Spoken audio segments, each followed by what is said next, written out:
This video is intended for the assessment for the chapter 2. It is an identification quiz. Um, the instructions are you have to identify the term, stage, or the process being described in each statement.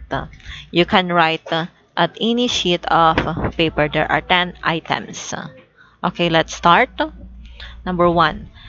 This model posits that health behavior change involves progress through 6 specific stages rather than a single event. Number 2, the stage of change where individuals do not intend to take action in the foreseeable future and are often unaware that their behavior is problematic. Question number 3.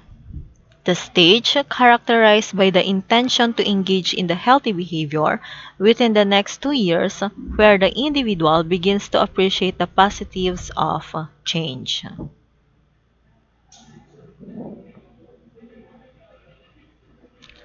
Question number 4. It is often compared to a pre-game warm-up. This stage involves taking gradual steps and intending to take action within the next 30 days.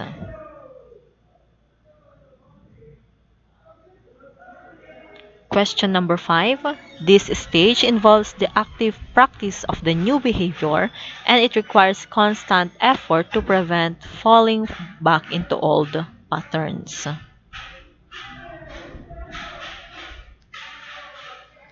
Number 6.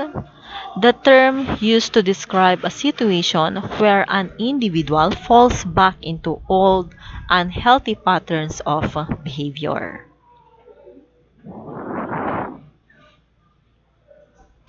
Question number 7. A process of change characterized by increasing awareness through self-observation, interpretations, and evaluations of the healthy behavior.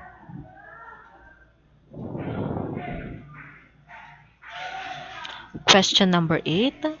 The process of change where individuals create a new positive self-image and realize that the healthy behavior is an important part of who they want to be.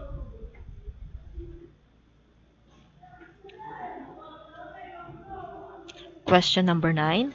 This process involves using reminders and cues that encourage healthy behavior as a substitute for those that trigger unhealthy patterns.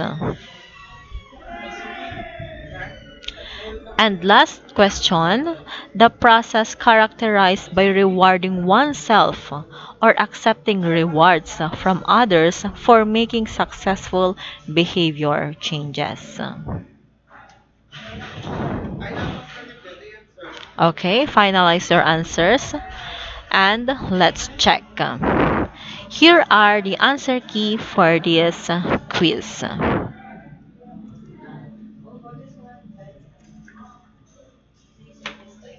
Okay. Thank you everyone for watching.